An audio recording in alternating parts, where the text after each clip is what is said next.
Radio. Hey, I'm your host, Brother Michael Imhotep. It is Wednesday, April 7th, 2021, and we are live. Hope everybody's doing well today. Well, look, it's been another very, very busy day, and it's day 8 of the Derek Chauvin trial in the murder of George Floyd.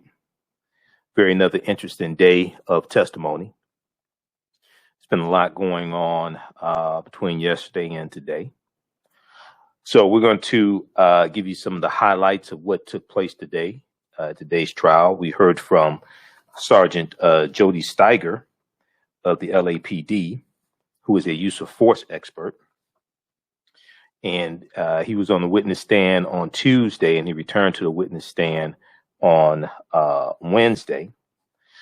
And one of the things he testified to is that Derek Chauvin used deadly force on George Floyd when none was needed. Some very damaging testimony came out, damaging for the defense. Then we saw a stunt that the defense attorney, Eric Nelson, tried to pull with some audio and got caught. We'll talk about that as well. So we'll give you highlights of what happened at the trial today. And then back when, so I, like a lot of people in media, I've been following this story since it happened back May 25th, 2020. And there was I remember back in June of 2020, there was a story from CBS This Morning, and I read articles dealing with this. And it was an interview with someone who worked at the club that Derek Chauvin and George Floyd worked at. They did security. And I'm waiting on this to come out in this court case. I haven't heard this come up in the court case. And this person in the CBS interview said that Derek Chauvin and George Floyd had bumped heads in the past, and there was some type of familiarity there. They knew each other to some extent. Now, I haven't been able to clearly find out to what extent they knew each other, but we're going to go back to this story here. I talked about it when this came out back in June of 2020. But it's very, very interesting. And it is very interesting. And I think it applies to what's going on. Okay. I hope it does come up in this case. Because then, if this is true, if they did know each other, if there was some type of grudge, if there was some type of if there was some type of rift between them, if there was some type of previous altercation, then that would explain a lot. Okay, so we still have to find this out. So we'll talk about that as well. Now, late last night, when I got off the air last night, what happened was when I got off the air last night, I got the Disturbing News. Roland Martin posted about it, and I sent Roland a text message trying to find out more information. But attorney and legal analyst Midwin Charles passed away Tuesday at age 47. If you watch MSNBC, you watch CNN, you've seen Midwin Charles. She's been on Roland Martin Unfiltered also. So, that's a big loss. We'll talk a little bit about Midwin Charles. You heard me talk about the protests, the Georgia SB 202, the Georgia voter restriction law, and protests around the Georgia voter restriction law. Okay, so we've been talking about this here on the show pretty much every day for the past 3-4 weeks, something like that. And there was going to be an economic boycott that was going to start on Wednesday, and it's led by Bishop Reginald Jackson.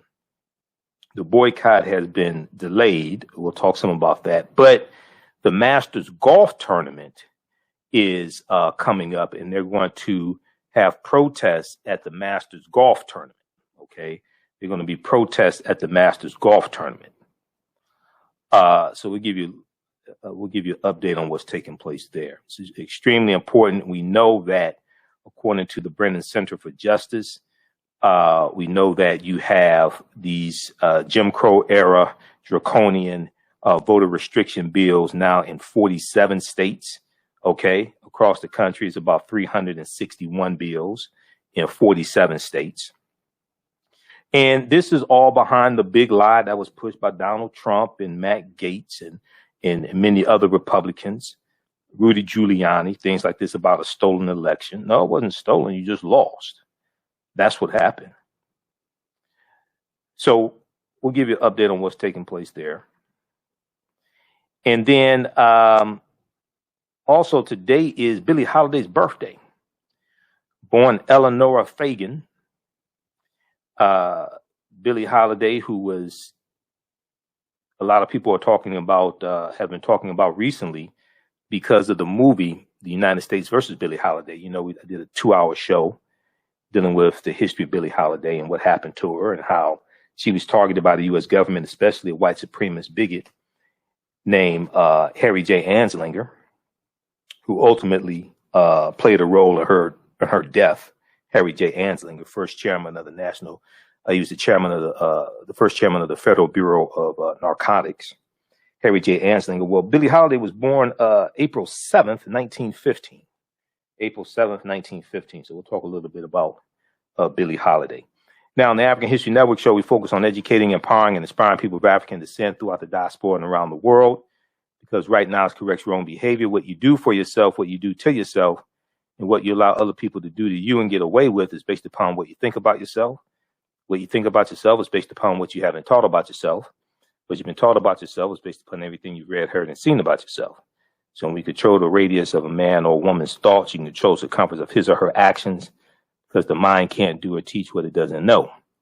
Now, we deal with a number of different topics here on the African History Network show. We deal with current events and history and politics, education, economic empowerment, entrepreneurship, relationships, love, sex, health issues, and much, much more. Sign up for our email newsletter. Text the word Kemet, Kemet, to 22828. To sign up for our email newsletter, text the word Kemet, Kemet, to 22828. To sign up for our email newsletter. Also visit our website, AfricanHistoryNetwork.com, AfricanHistoryNetwork.com. Sign up for our email newsletter there as well. If you like this type of information, you can support the African History Network, $ the AHN show through Cash App, $ the AHN show through Cash App, or through PayPal, paypal.me / the AHN show, paypal.me / the AHN show. All right. And you can still register for the online course that I teach, Ancient Kemet, the Moors, and the Maafa. Understanding the transatlantic slave trade, what they didn't teach you in school. Ancient Kemet, the Moors, and the Maafa. Understanding the transatlantic slave trade, what they didn't teach you in school. It's a 9-week, 18-hour online course that I teach. We deal with thousands of years of history and what led up to the transatlantic slave trade taking place. I teach it on Tuesdays, 8 p.m. to 10 p.m. Eastern Standard Time. Visit our website, AfricanHistoryNetwork.com, AfricanHistoryNetwork.com. You can register for the class there. All right, we're coming up on a break here. You listen to the African History Network show right here on 910 AM Superstation Future Radio. I'm Michael Imhotep. We'll be back in a few minutes. Gain knowledge in minutes from insightful summaries of progressive and socially conscious books. Blacklisted gives you access to curated content that'll satisfy your curiosity to learn and understand different perspectives. Empower yourself through inspirational and actionable ideas. It's easy to read or listen to on the go. Blacklisted. Empower yourself. Start your free trial today.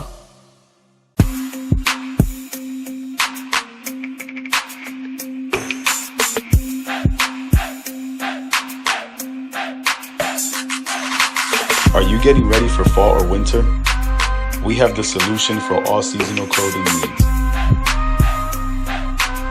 KemeticWear.com is the go-to online source for Kemetic African fashion and lifestyle products with a contemporary twist.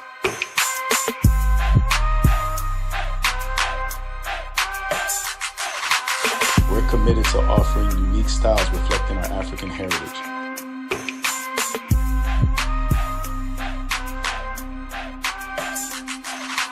KemeticWear.com is inspired by KemeticScribes.com to influence our people in learning and showing pride. Please visit our website at KemeticWear.com.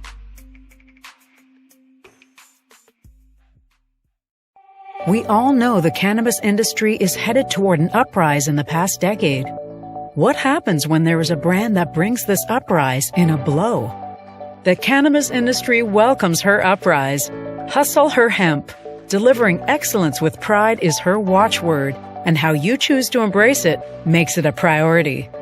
From cultivating rich cannabis into exquisite and tastefully finished CBD products to delivery, Hustle Her Hemp leaves no stone unturned.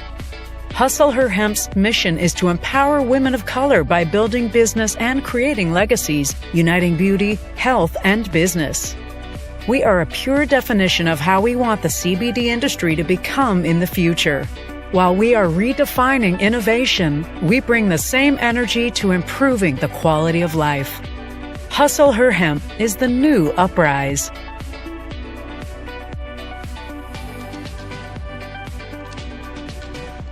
Hi, I'm Joel Wilson, President and CEO of JCW Computer Consulting LLC, a technology implementation firm with over 20 years of satisfying customers. We offer a full spectrum of industry top-tier branded services.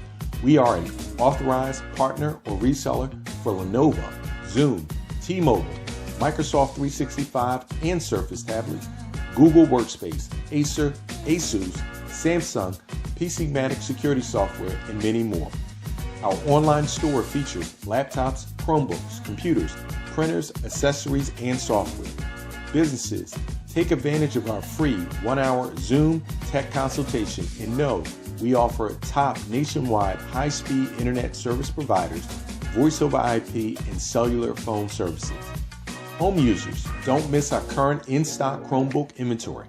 Please visit us at jcwcc.com or call 215-879-6701. Welcome back to the African History Network show right here on the antenna on the Superstation of Future Radio. I'm your host, Brother Michael Imhotep. It is Wednesday, April 7th, 2021, and we're live. Hope everybody's doing well. Okay, so I'm going to talk about what happened today during day 8 of the Derek Chauvin trial. So we saw use of force expert Sergeant Jody Steiger back on the witness stand. And I'm going to go to this clip here in just a minute. I'm not sure. Do we have Shakita? Hopefully you got the clips I emailed. But it was some very damaging testimony that came out today. So Los Angeles Police Department Sergeant Jody Steiger was back on the witness stand, and he has trained thousands of police officers in use of force tactics. He continued his testimony today. He testified that Derek Chauvin's use of a knee restraint on George Floyd's neck constituted deadly force because George Floyd was not resisting. Okay, now this is something that I've been saying here on this show, and I've watched every day of the trial. You know, we've been talking about it here. And you see George Floyd stop moving, stop talking, and the pressure on the neck still continued. So you have to ask the question, why? All right. And then this ties into also the question of, did they have a prior interaction? Did they have a prior altercation? Okay. Did they know each other? Okay. Was there some type of bad blood there? And that ties into the the segment from CBS This Morning back from June 2020. Now, Sergeant Jody Steiger testified, quote, he was not attempting to evade. He was not attempting to evade.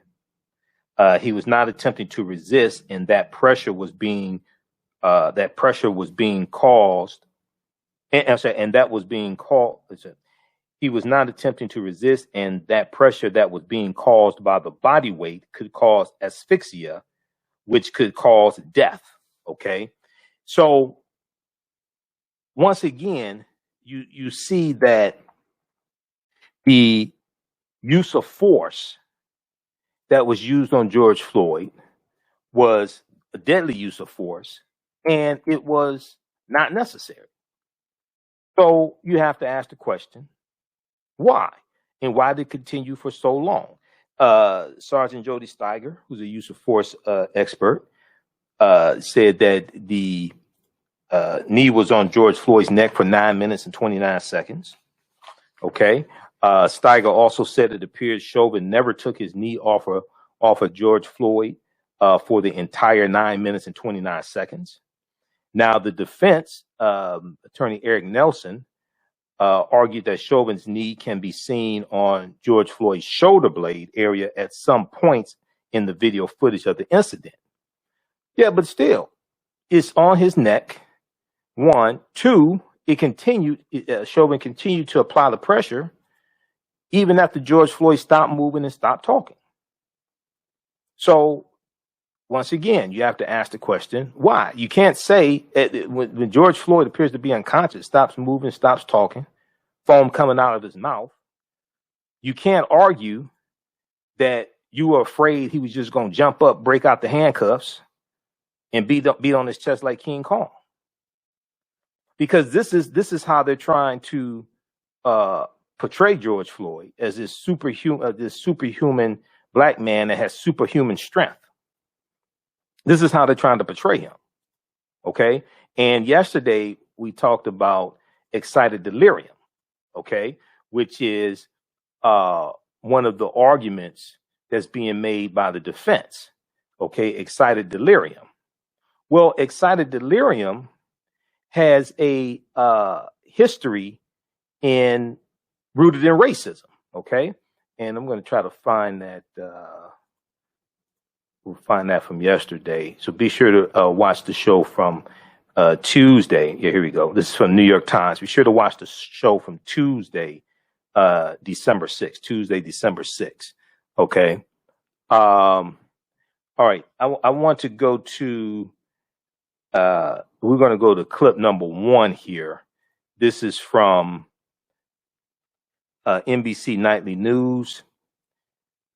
Use of force expert testifies body camera audio debate, because there was a trick that defense attorney Eric Nelson tried to play with some audio of George Floyd that is somewhat inaudible, but let's go to this clip. You'll see what happens. Let's go to this clip, Shakita.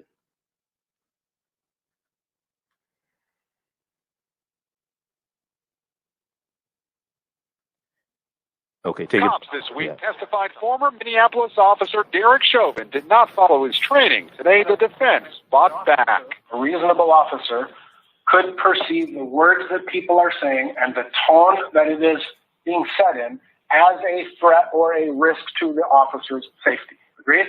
A risk, possibly, but officers are typically trained that when it comes to verbal threats in and themselves, that you can't just use that only to justify force. Attorney Eric Nelson cross-examined Sergeant Jody Steiger of the LAPD, a use-of-force expert, who said Chauvin's actions were excessive.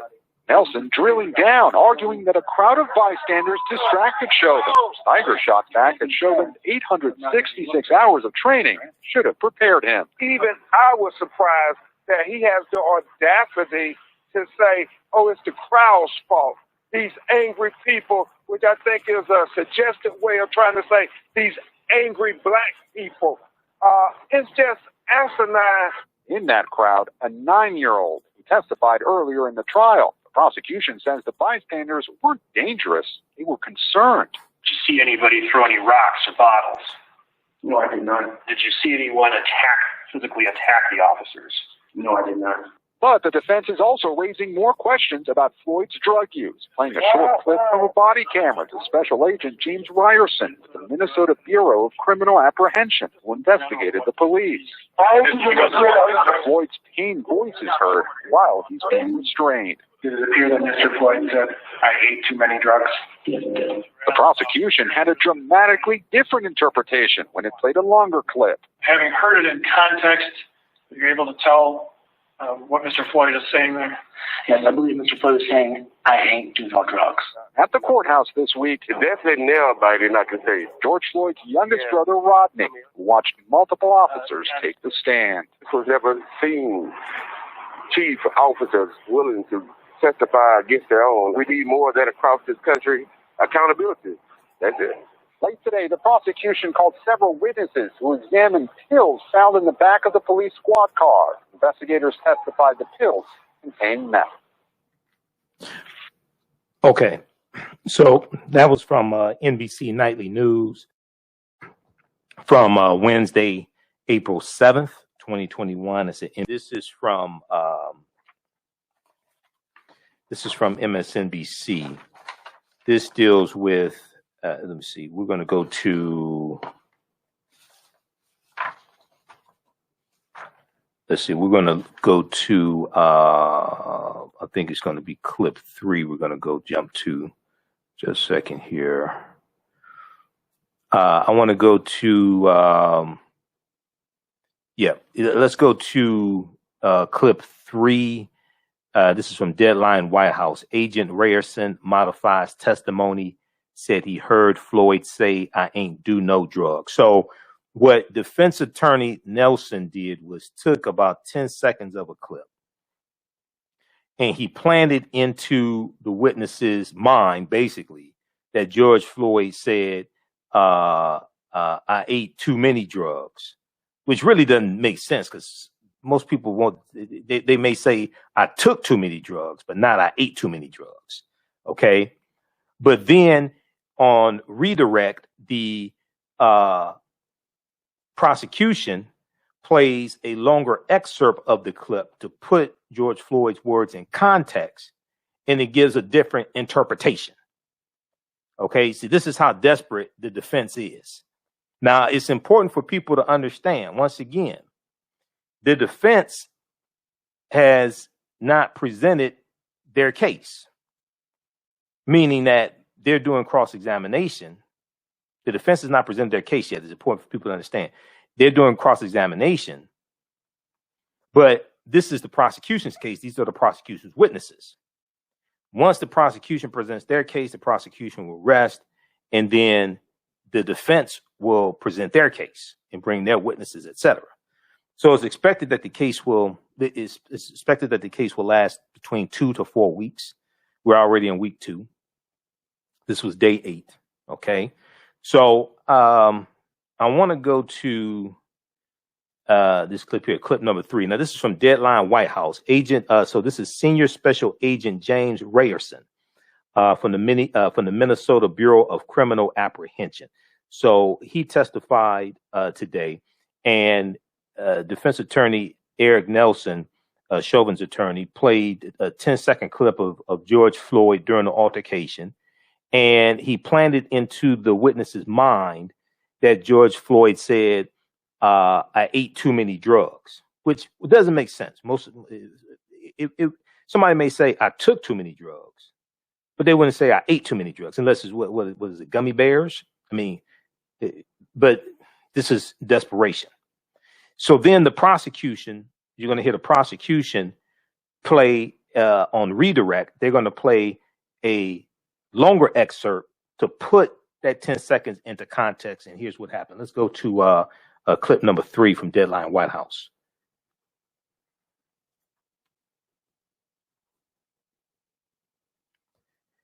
It's in the second email I sent. Take it off mute.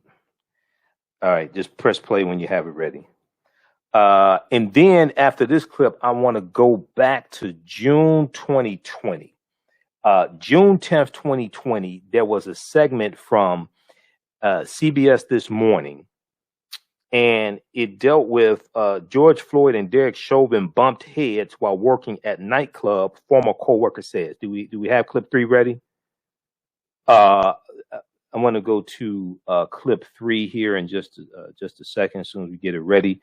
So this is from Deadline White House, and this is Senior Special Agent James Rayerson, Minnesota Bureau of Criminal Apprehension, who modified his testimony to say he heard George Floyd say, "I ain't do no drugs," quote unquote, "I ain't do no drugs," after the prosecution played an extended video from George Floyd's arrest. Okay.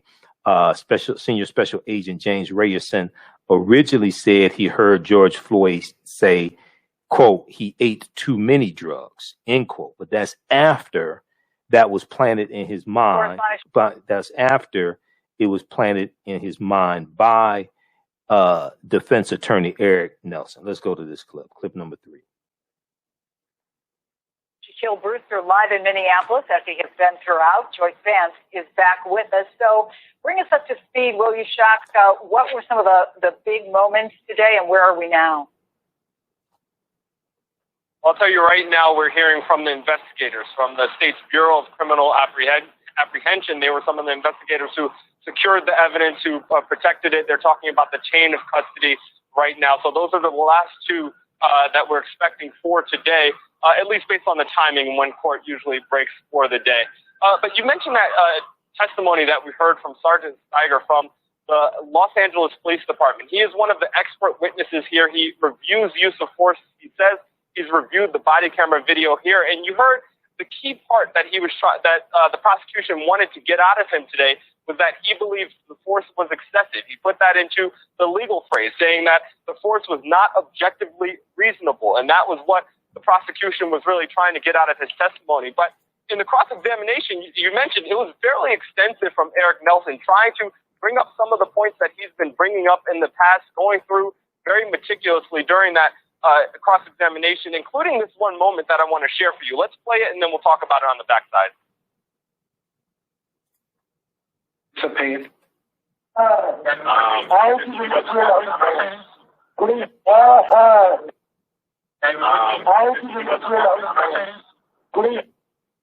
Hear what he said? No, I couldn't make it out. Does it sound like he says, "I ate too many drugs"? Listen again. So you heard that moment. Eric Nelson threw a question suggesting that George Floyd, in that muddled audio, said, "I ate too many drugs." Well, there was one of the investigators who testified right after and actually agreed with Eric Nelson after Eric Nelson played that video and said, "Oh, yeah, it does sound like George Floyd said that." But then the prosecution did something unusual. They recalled that witness. They gave him more time to actually look at the tape, look at it in full context, including what the officer said to George Floyd right before that video.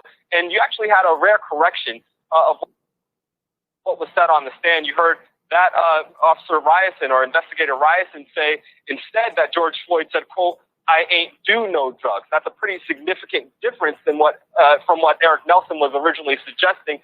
But that goes to the idea of the strategy that you're seeing here, where the defense is focused on the drugs that were in George Floyd's system. We expect that to only increase as we hear from the medical examiner later this week. But for the prosecution, they're focused on the moments where George Floyd was under the knee of ex-officer Derek Chauvin. For them, that's the key piece of evidence, and that's really what they want the jury to focus on. And that goes to the idea that we're hearing a lot about the use of force and the Minneapolis Police Department's training and practices. Okay, so that is from Deadline White House.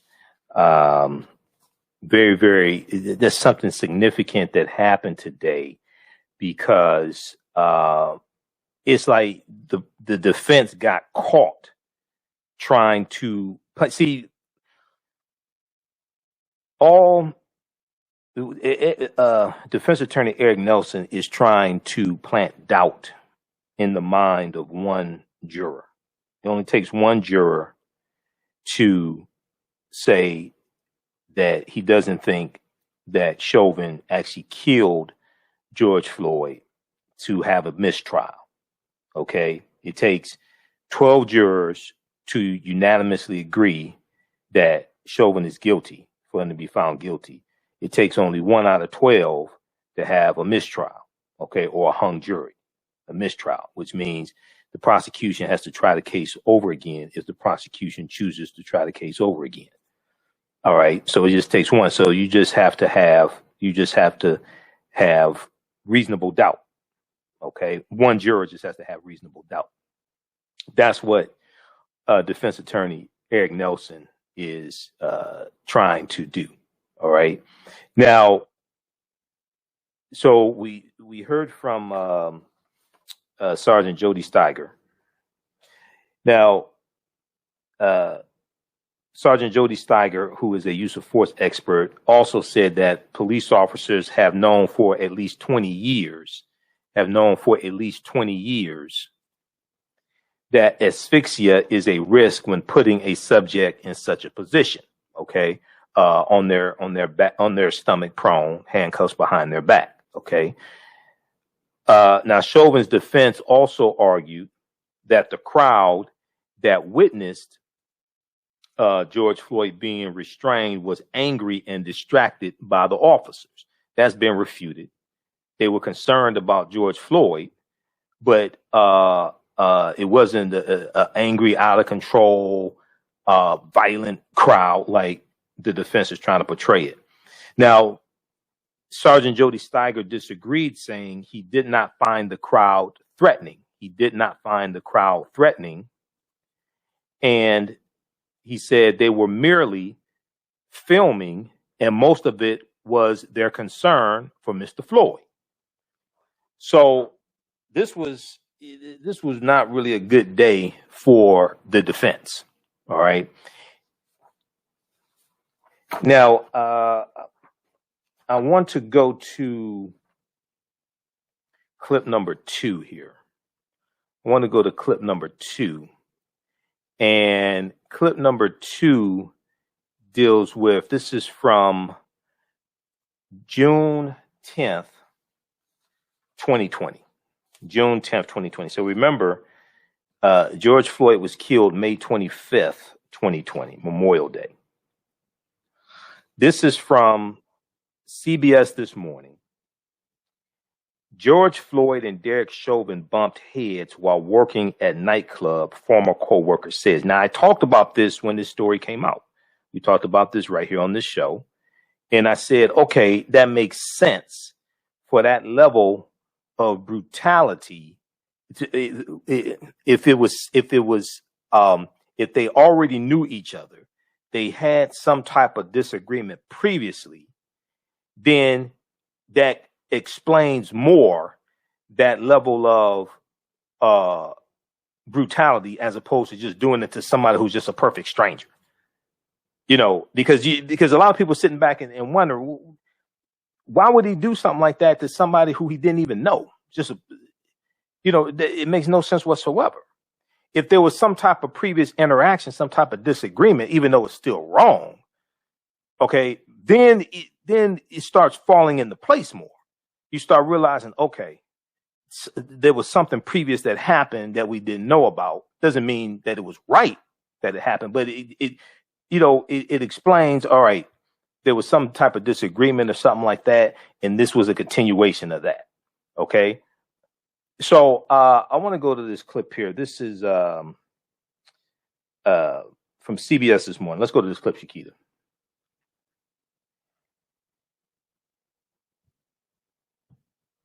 CBS News is learning more about a possible connection between George Floyd and the former police officer charged with second-degree murder in his death. David Penny, a co-worker of Floyd and Derek Chauvin at a Minneapolis nightclub, told our Jeff Pegues the two had a history, he said, when they worked security. What kind of history? They bumped heads. How? It has a lot to do with Derek being extremely aggressive within the club with some of the patrons, which was an issue. Jeff Pegues joins us now from Minneapolis with more on this part of the story. Jeff, what else are we learning about this? Well, good morning, Gail. David Penny and many others are aware of George Floyd and Derek Chauvin working at the same time at this nightclub. Chauvin was on the outside working a detail, and then George Floyd worked on the inside. Now, Penny, as you noted, was a coworker also working on that security detail, and he told me that the two men butted heads. He also described Chauvin as being, in his words, aggressive toward minority customers. Now, Penny also tells me that the manager of the club would hand out paychecks to the security staff on the inside, people like George Floyd. And it was then their job to then pay the outside staff, people like Derek Chauvin. And in one occasion, according to David Penny and another person we talked to, Chauvin took issue with how much he was being paid and blamed George Floyd, who had handed him the check. All right, so they had a beef, in your view, at least one time over money. Exactly, but it's not George's responsibility of what he receives as pay for moonlight.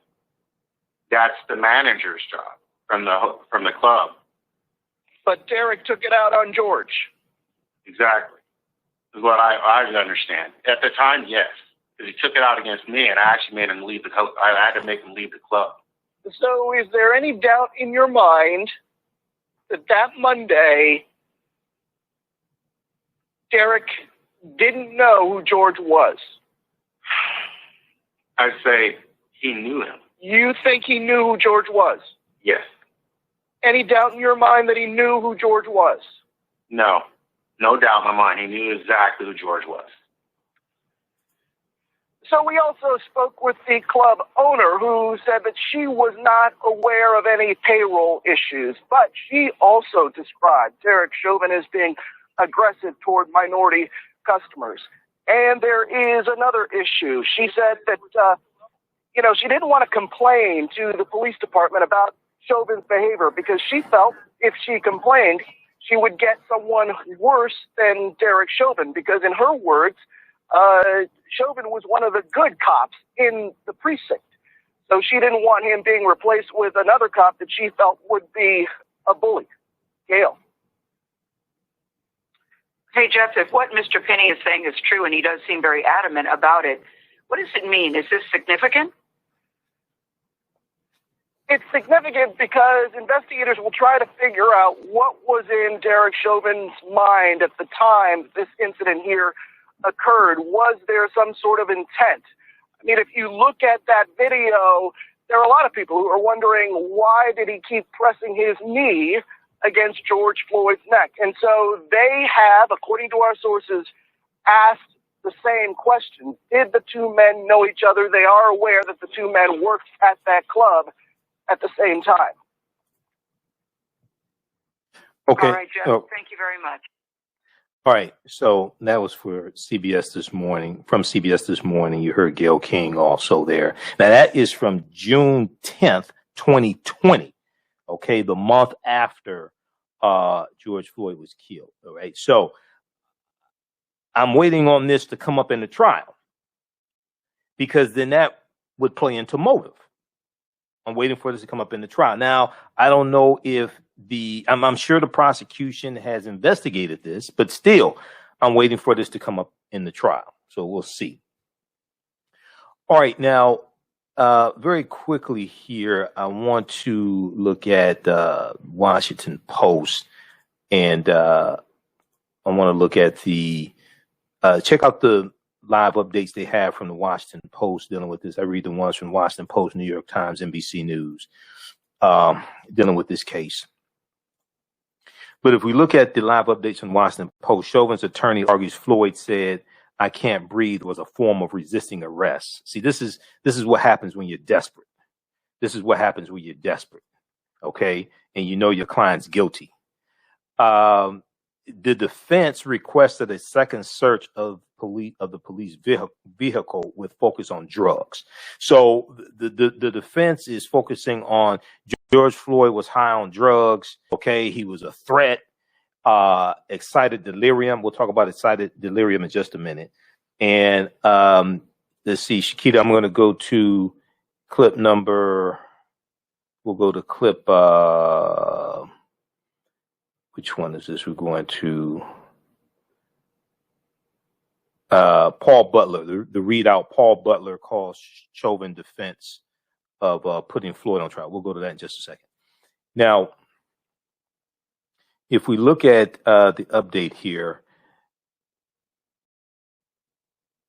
Chauvin defense team requested that, we're going to blow this up here. Chauvin defense team requested that investigators search the police car George Floyd was forced into because of a white pill found on the floor in the back seat, a forensic scientist testified. All right. Now, also, defense attorney Nelson continued to underscore the role of the crowd of bystanders had during the incident, arguing that they adversely impacted the officer's decision process and response. We know that's not true. They didn't do that. It was not an angry crowd. That's already been refuted. Okay, I want to go to this clip here. This is from the readout, Joanne Reed, MSNBC. Georgetown law professor Paul Butler calls Chauvin defense of putting George Floyd on trial, quote, beginning of a long, dirty path play, end quote. Let's go to this clip. Even more absurd argument made by Mr. Nelson today, and that is that he's trying to claim that George Floyd, while being held down in the car, said, "I ate too many drugs," which strikes me as something that no one has ever said ever in life, rather than I've done no drugs, which is what you can hear him say. Your thoughts on that? So first, the problem with the defense argument about the crowd is that last week the jury met the people in the crowd. The brave teenage girl who made the video, the EMT first responder who begged Chauvin to let her take Mr. Floyd's pulse, Charles McMillan, the older gentleman who broke down in sobs because he couldn't save Mr. Floyd's life. The crowd doesn't look like a vicious, angry mob. The jury might think the people in the crowd dealt with Mr. Floyd more responsibly than Chauvin did. And unfortunately, the prosecutor has to respond to the argument that Mr. Floyd died of a drug overdose, and this is just the beginning of a long, dirty pathway. So next week, the defense has its own videotape from an arrest of Mr. Floyd in 2019. It starts out like his encounter with Chauvin. Cops approach the car. They take out their gun, and Mr. Floyd then appears to swallow some pills. And that time, the cops took him to the hospital. So the defense wants the jury to think that Mr. Floyd did the same thing when Chauvin arrested him, but this time, when he swallowed the pills, they killed him. Oh, is that it? All right. Okay, so that is Georgetown law professor Paul Butler, okay, from the readout with Joanne Reed, April 7th, 2021, MSNBC.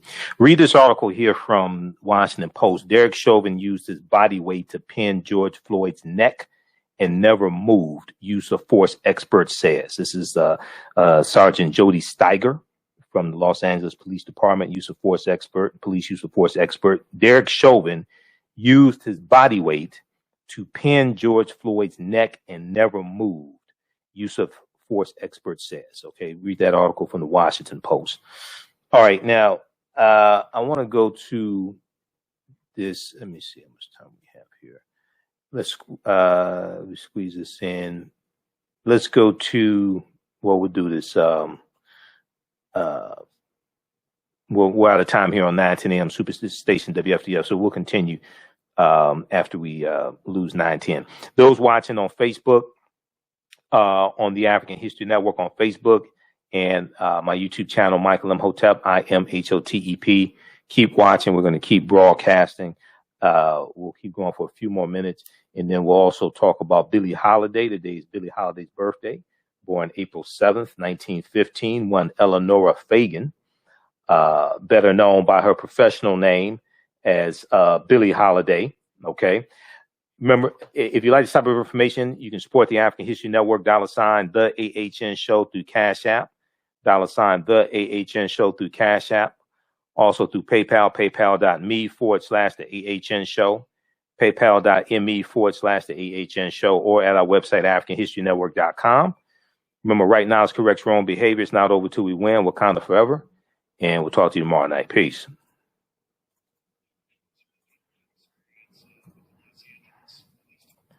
All right, let me disconnect this call. Okay. Let me, I want to go to this next clip here. This is Los Angeles Police Department Jody Steiger testifying that he did not perceive bystanders as a threat during George Floyd arrest. Okay. So once again, I can't stress enough. The defense has not presented their case yet. When the defense presents their case, as Georgetown law professor Paul Butler alluded, they're going to go with this fear of the big, strong black man, high on drugs. They're going to bring out all these racial tropes, racial stereotypes. This is what they're going to do. When they talk about excited delirium, as we talked about on yesterday's show, when they talk about excited delirium, okay, excited delirium is rooted in racism. Excited delirium is rooted in racism. Well, I'll show you some information on that in just a second here. Okay, so I want to go to this clip here from, this is Sergeant Jody Steiger being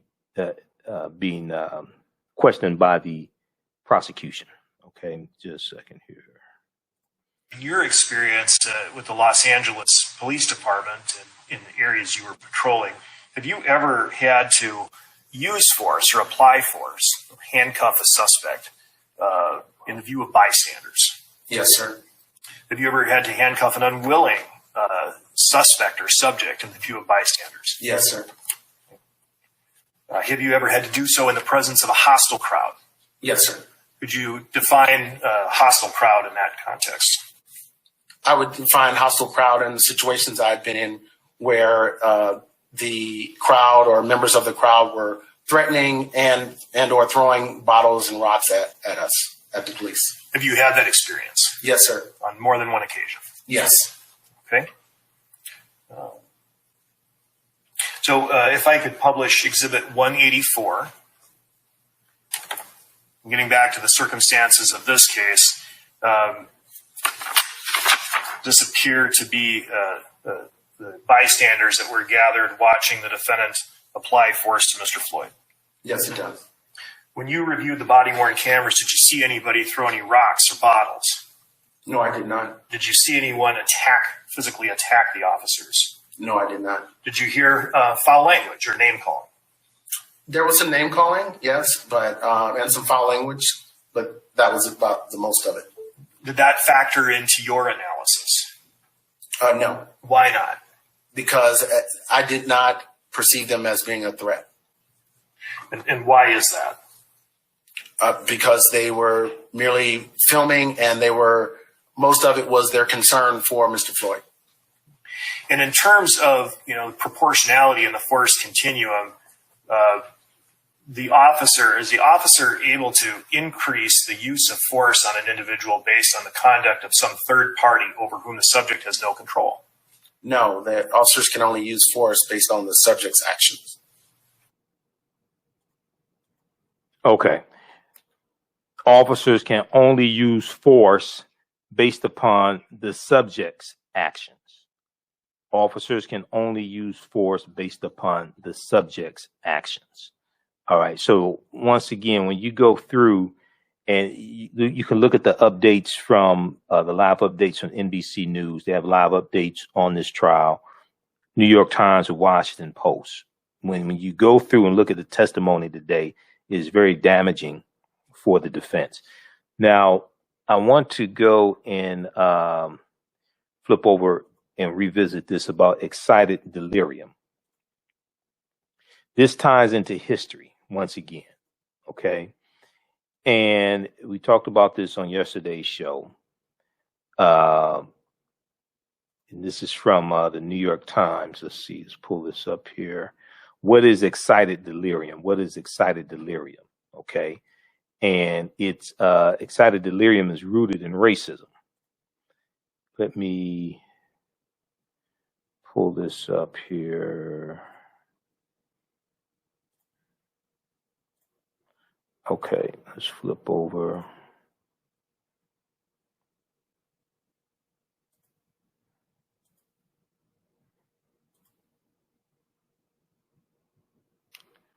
I think this is right here. Okay. So this deals with the fear of African American men on drugs. And see, there are all these stereotypes that we're dealing with. The fear of African American men on drugs. They're going to have superhuman strength on drugs. They won't be able to feel pain. But also, there's a stereotype that African Americans have a higher pain threshold. Okay. There's also this stereotype that African Americans have a higher pain threshold. And even people in medical school, you even have people in medical school who believe this stereotype. So there was and I'm going to see if I can pull this up here. Blackdoctor.org had Blackdoctor.org had an article, and there are a number of articles dealing with this that deal with the stereotype that African Americans have a higher pain threshold.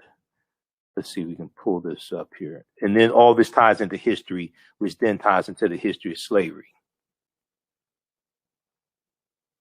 So, for instance, let's look quickly at this. Let's look at this article, and then we'll go to excited delirium. This is from blackdoctor.org. Let's bring this up here in Google Chrome.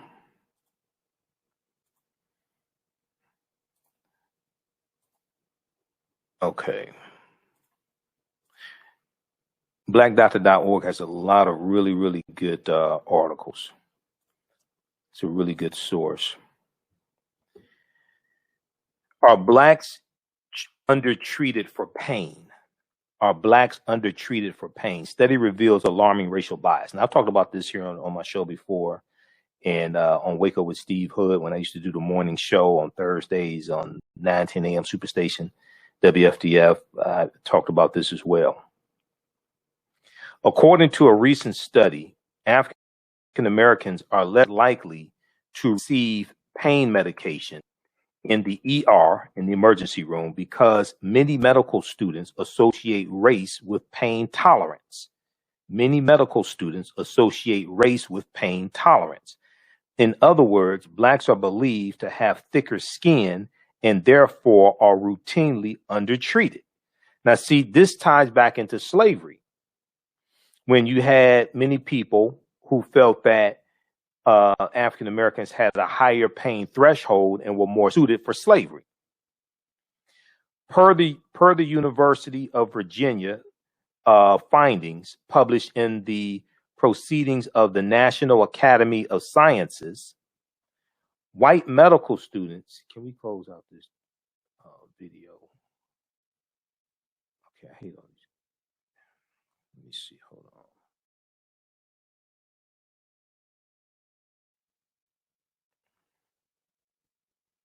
White medical students.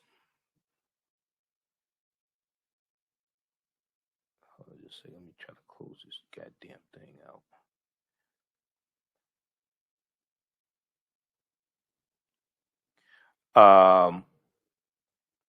White medical students and residents, a total of 222 participants, were quizzed to see how many believed inaccurate and at times fantastical differences between the two races. For example, that blacks have less sensitive nerve endings, that their blood coagulates more quickly, and that they age slower. Okay. Now we know African Americans have more melanin. We know the saying "black don't crack," and there's some truth to that. But these other stereotypes are harmful. Okay. Blacks have less sensitive nerve endings, and that their blood coagulates more quickly. All right, now, God damn it, can I close it? All right, read this article. I can't close out this video here. It's a pain in the ass.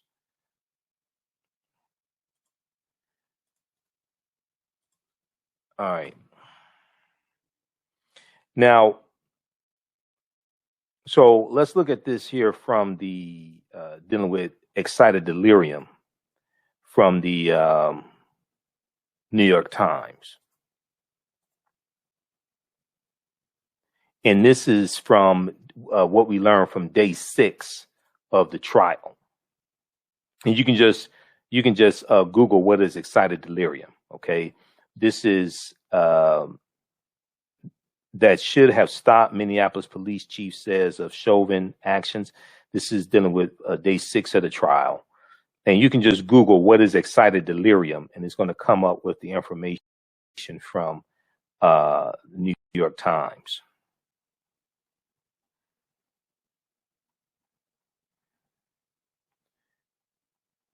Let's scroll back down this here. Okay, what is excited delirium? Body camera footage of George Floyd's death captured one of the officers saying that he was concerned about excited delirium, or whatever, quote unquote, concerned about excited delirium or whatever, invoking a long-standing controversy over a term that is often cited in police custody deaths.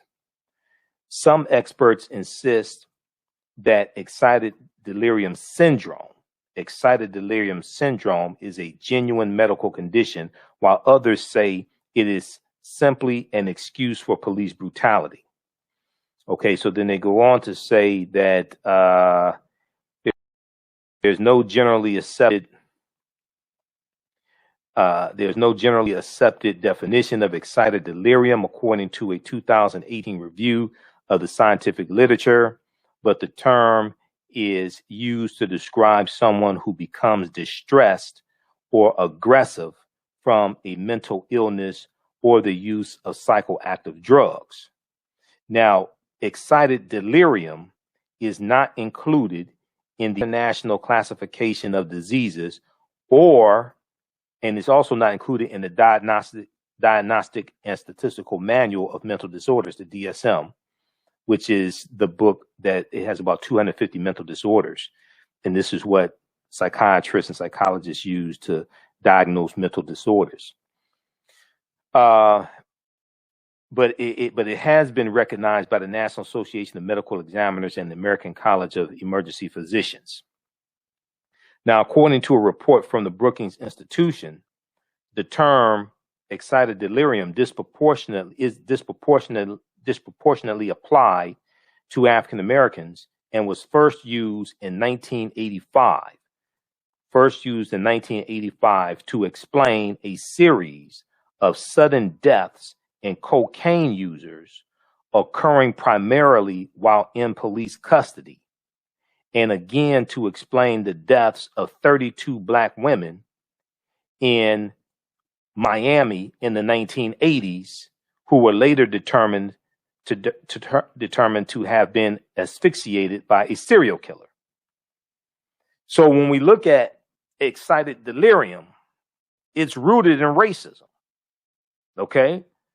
The term is disproportionately applied to African Americans and was first used in 1985 to explain a series of sudden deaths in cocaine users occurring primarily while in police custody. So research excited delirium. All right. Now,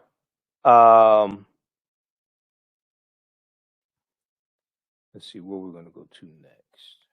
All right. So that was day 8. Read the updates on that. I got to move on. I want to go to quick update what's going on in Georgia, because everybody has Georgia on their mind. Digital Dandelion's Technical Solutions works with businesses like yours to create an operations manual for your business, which is something many businesses don't have. According to AARP, more than 30% of small business owners are over 50 years old. Many business owners want to retire by selling their businesses or by passing their businesses on to their children. However, according to Forbes Investment Advisors, many retiring owners' attempts to sell their businesses for retirement fail. You cannot sell your business without a business manual. Your children also cannot inherit your business because there is no way to run it. Your business does not have to die when you leave. Their business Bible products will give you the tools you need for a thriving business that can make you money even after you retire. Are you looking at increasing your business's annual revenue? Digital Dandelions can help you make at least $100,000 in annual revenue and expand your business. Speak with them today about solidifying your business. Visit digitaldandelions.com today and get a free 30-minute consultation. We all know the cannabis industry is headed toward an uprise in the past decade. What happens when there is a brand that brings this uprise in a blow? The cannabis industry welcomes her uprise. Hustle her hemp. Delivering excellence with pride is her watchword, and how you choose to embrace it makes it a priority. From cultivating rich cannabis into exquisite and tastefully finished CBD products to delivery, Hustle Her Hemp leaves no stone unturned. Hustle Her Hemp's mission is to empower women of color by building business and creating legacies, uniting beauty, health, and business. We are a pure definition of how we want the CBD industry to become in the future. While we are redefining innovation, we bring the same energy to improving the quality of life. Hustle Her Hemp is the new uprise.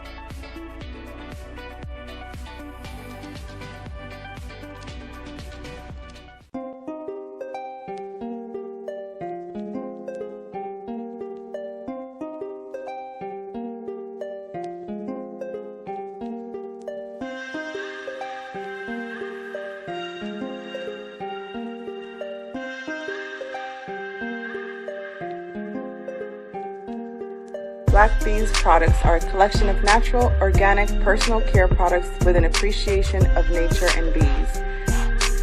Our philosophy is without bees, we have nothing. We are honoring our Nile Valley ancestors who understood the importance of bees. Black Bees created a high-quality, natural, organic personal care line that would be affordable to everyone. We hope you try and enjoy our Black Bees products line and come back and visit us at blackbeesproducts.com.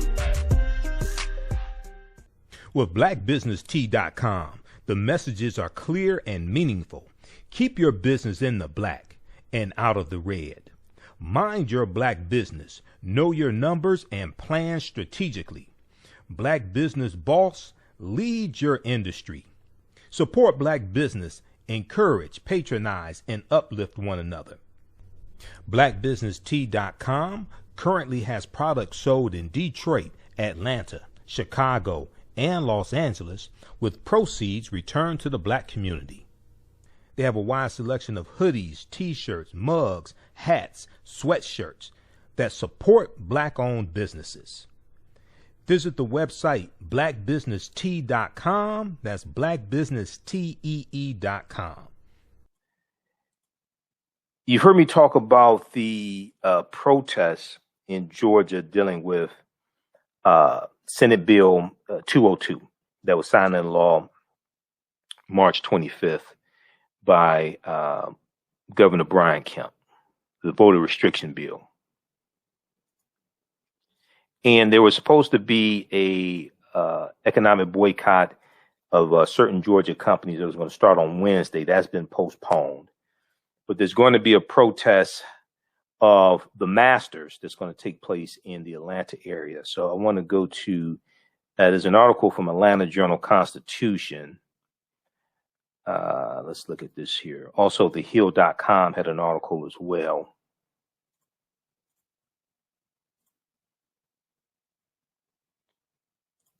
Let's look at this one. Faith leaders delay boycott over Georgia election law, planned Masters protests. Okay. Let's look at this. And this is Bishop Reginald Jackson.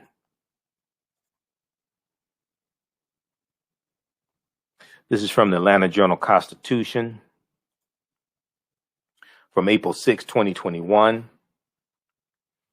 So, I'll be damned. Okay. I could read it in Google Chrome. I mean, I could read it in Firefox. Let's pull it up in. Let's pull it up in.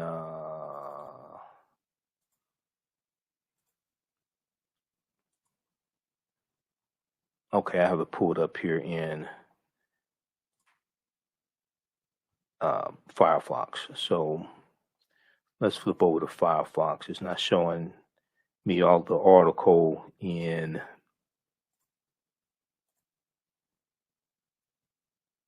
Google Chrome. Let's see here. No, I want to look at it in Firefox. Hold on. Let's do this. Just bear with me here.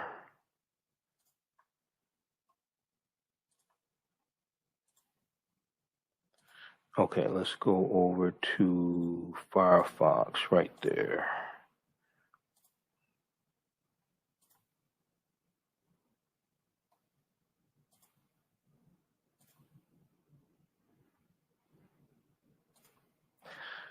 Okay, so a coalition of religious leaders is tapping the brakes on plans to boycott powerful Georgia-based businesses that did not vigorously oppose the state's new election overhaul. Bishop Reginald Jackson said Tuesday he will wait until after a planned virtual meeting with the executives of some of Georgia's biggest firms to decide whether to move forward with the boycott. Okay. And there's steps that you normally go through when you have these boycotts. And some people don't understand this. They just think you just jump up and say, we're going to have a boycott. We're not going to spend any money. No, that's a good way for the boycott not to work. Economic withdrawal strategies have to be planned. And usually you have a meeting with the entity that you are boycotting against first to see if it can be resolved without a boycott, without economic withdrawal. So it makes sense to have a meeting first. So Bishop Reginald Jackson said Tuesday, April 7th, that he will wait until after a planned virtual meeting with the executives of some of Georgia's biggest firms to decide whether to move forward with the boycott. He said, quote, hopefully we won't have to give the signal. Hopefully we won't have to give the signal. Bishop Reginald Jackson said he's the bishop of the AME 6th Episcopal District. He said, we want these companies to speak out publicly against this legislation. We want these companies to speak out publicly against this legislation, to use their lobbying resources to fighting restrictions in other states, and to publicly support federal legislation to expand voting rights. All right. Now, Bishop Reginald Jackson and other religious leaders planned a boycott this week to punish companies that sidestep the debate over the new voting restrictions. Since then, Coca-Cola and Delta Airlines issued scathing statements opposing the measure, and Major League Baseball pulled the All-Star game from Atlanta. Now, some Republican supporters of the measure of Senate Bill 202 have prompted their own calls for boycotts of Coca-Cola, Delta, and America's pastime baseball over their opposition to the measure.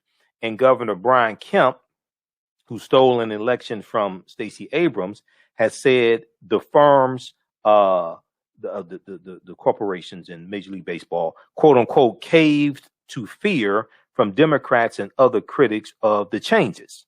Okay. But you all are pushing Senate Bill 202 based upon the big lie that you keep lying about. He said, I want to be clear. I will not be backing down from this fight. We will not be intimidated, and we will also not be silenced, Governor Brian Kemp said. Now, the overall,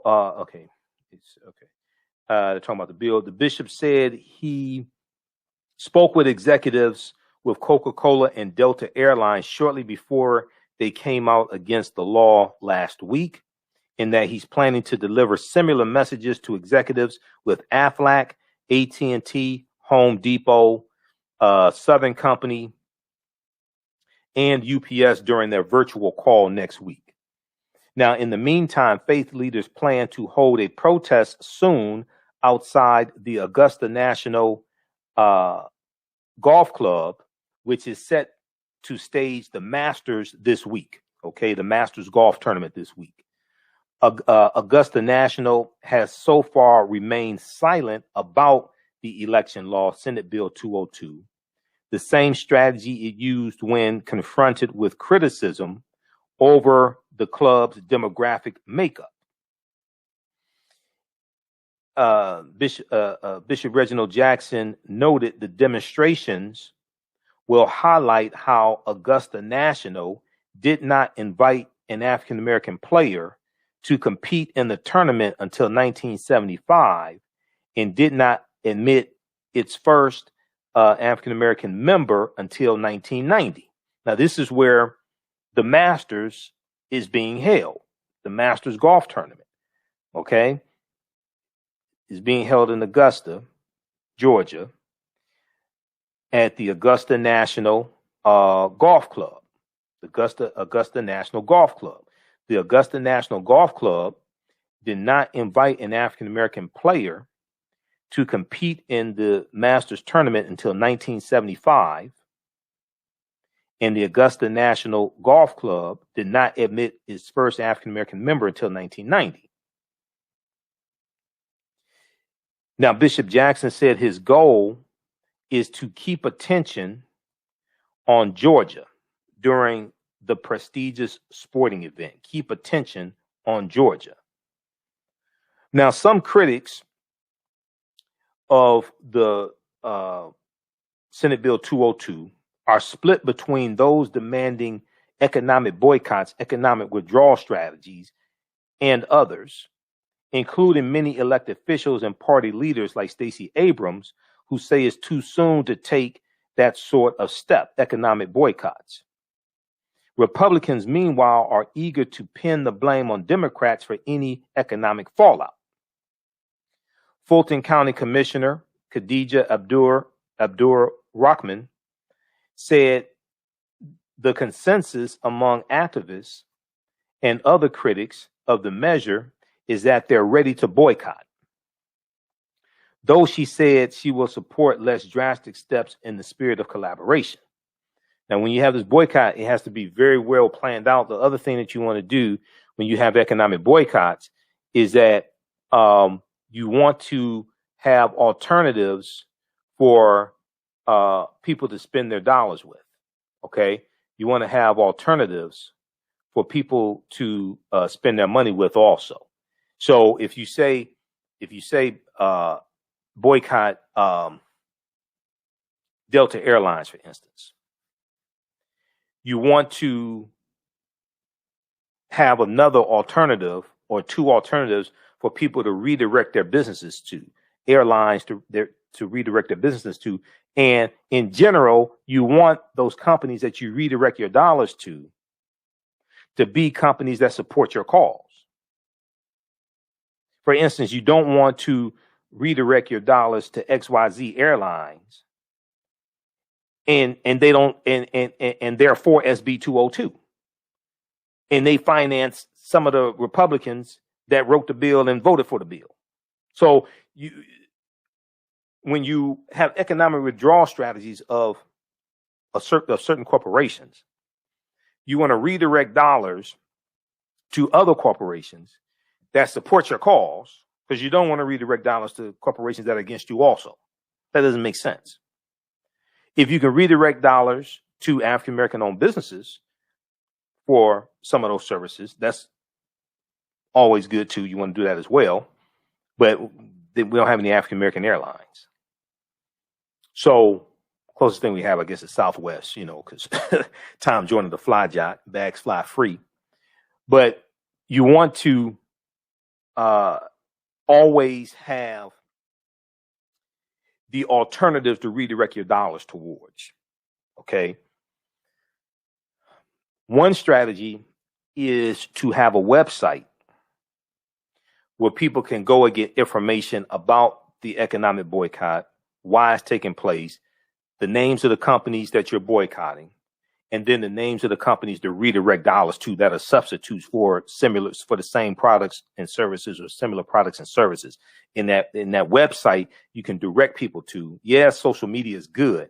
You could do Facebook and things like this, but you'll have more information on the website, and that's a central location that you can direct people to for information and guidance and how to participate in the economic withdrawal strategy. This is why all this stuff has to be organized. If you want to succeed, if you actually want to win, it has to be organized, because if you have this momentum behind an economic boycott and it's not successful, okay, well then it dampens people's spirit when it comes to something like this. Okay, it makes people feel, oh, okay, well, we can't do this. All right, but if you have it very well planned out and it's successful, one, it makes it easier for you to negotiate with other corporations because they see what happened in Georgia and they're going to say, uh-oh, they're coming for us next. Okay, so we need to go ahead and get this together, because we saw what happened in Georgia. We saw they boycotted Coca-Cola and Delta and all this. Their stock price took a hit. We saw people across the country target those corporations in Georgia. We don't want them coming after us next. So we need to go ahead and get this together now. But if the boycott is knee-jerk and it's haphazard and it doesn't succeed, well, then that emboldens corporations, and then they say, okay, we don't have to worry about them. They're just all talk and no action. We don't have to worry about them. That's why you want to research the anatomy of economic withdrawal strategies, the anatomy of a boycott, and study successful economic boycotts like the one from 1981 that Reverend Jesse Jackson and Rainbow Push had against Coca-Cola. Study not just the Montgomery bus boycott, but also the Baton Rouge, Louisiana, the Tuskegee, Alabama economic boycott of 1957 that lasted 4 years, from 1957 to 1961. And that was over the state legislature in Alabama gerrymandering the voting district there in Tuskegee, Alabama, to lock out all except like about 400 African Americans out of that district to suppress their vote. And this economic boycott of white-owned businesses lasted 4 years. They put about 100 white-owned businesses out of business. This is the Tuskegee, Alabama economic boycott of 1957. A lot of people don't know about this one. When you study the Montgomery bus boycott of December 5th, 1955, and it goes all the way to December 20th of 1956. It lasted 381 days. That led to the U.S. Supreme Court case of Browder versus Gale. And it's the U.S. Supreme Court case of Browder versus Gale. That's what actually ends segregation on the buses. So it wasn't just an economic boycott. They also had a legal strategy. And it was the U.S. Supreme Court that ruled that segregation on the buses in Montgomery, Alabama was unconstitutional. That's what ended segregation on the buses. It wasn't the boycott. The boycott was important because it helped galvanize support and it put pressure on the Montgomery Bus Lines, Inc., and it put pressure on the city of Montgomery, Alabama. But it wasn't the boycott that ended segregation. It was the lawsuit and that went all the way to the U.S. Supreme Court. That's what ended segregation on the buses. But the Montgomery bus boycott, the template that they operated based upon was the Baton Rouge, Louisiana bus boycott of 1953, led by the Reverend T.J. Jemison.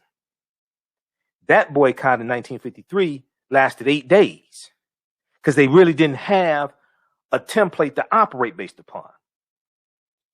But because of the boycott in 1953, Dr. King and E.D. Nixon and other leaders of the Montgomery bus boycott called Reverend T.J. Jemison for advice on how to structure theirs in 1955 and 56 in Montgomery, Alabama. So you have to study the anatomy of economic withdrawal strategies. It just can't be a knee-jerk reaction. And because of technology, it can be much more successful now because we have social media. But you want to have a website that's a central location where people can go virtually to get information and educate themselves on the boycott, how to participate, and also, more importantly, which businesses to direct their dollars towards when you engage in what I call economic guerrilla warfare and economic withdrawal strategies against certain corporations. All right, now, let's go back to this article here.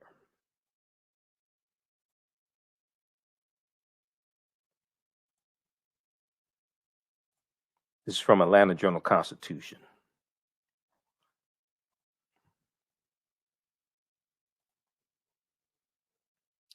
Okay, so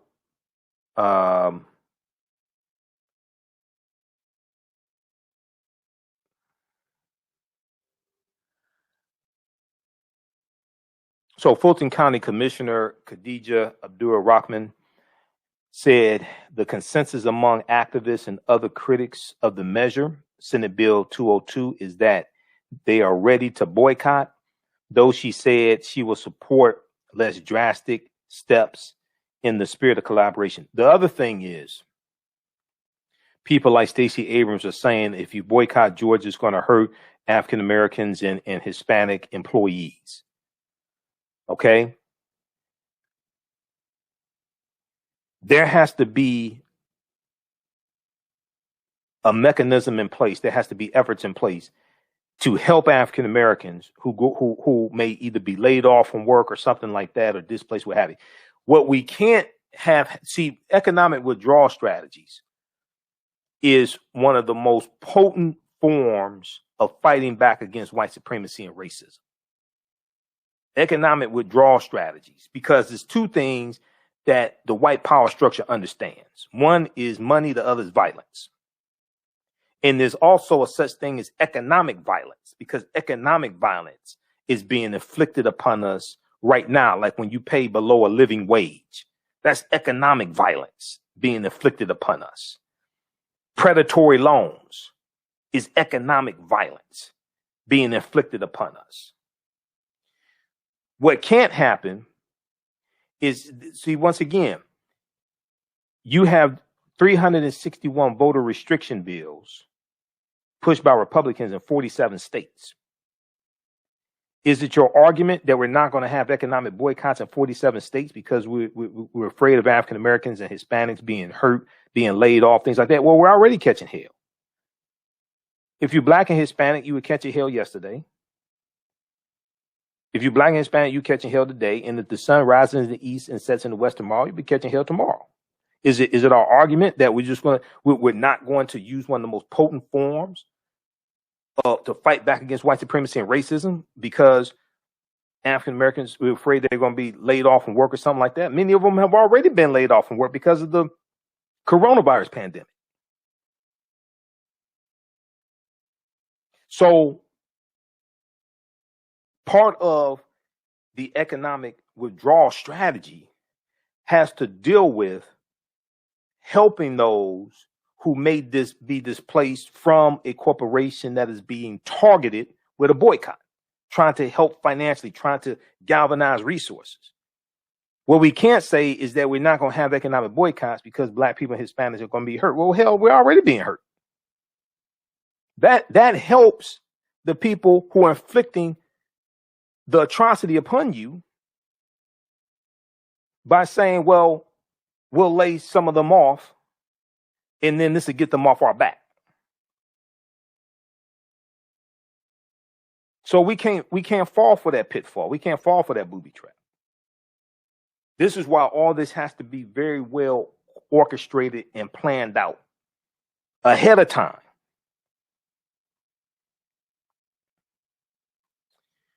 Okay, you all understand what I'm saying? Okay, let's continue here.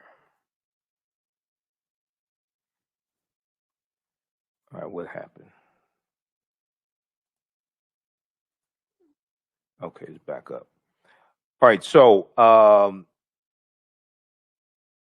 Fulton County Commissioner Khadija Abdul-Rahman said, "I do not think that all the diplomacy and all the protests in the world will work as well as putting pressure from boycotting and taking action with our dollars." I totally agree. Money talks.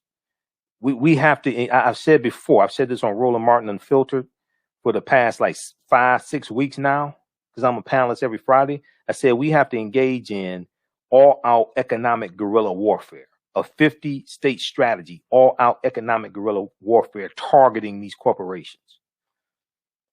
Quote, "A boycott would send a clear, unified message that we're not going to take this foolishness. We're not going to take this foolishness." Now, the Reverend Ira Joe Johnson, a historian and lecturer at Stanford University, said he's planning his own individual boycott of Georgia-based firms that haven't stridently opposed the new law, even though he acknowledges it will have a minimal effect. All right, look, let me tell you something, okay? When you have, we can't have these little symbolic economic boycotts. It really needs to be planned, coordinated, and your strength comes when you take your boycott nationally, not when it's just local against a big national or international corporation. That's not where your strength is. Your strength is when you take your economic boycott nationally and say, for instance, you have, go back to we need to study what Reverend Jesse Jackson did in 1981. That was a successful economic boycott against Coca-Cola. It lasted for about a month. All right. If we look at the Nashville, Tennessee economic boycott of the downtown business district in 1960, Nashville, Tennessee economic boycott of the downtown business district during 1960. It took place during Easter season.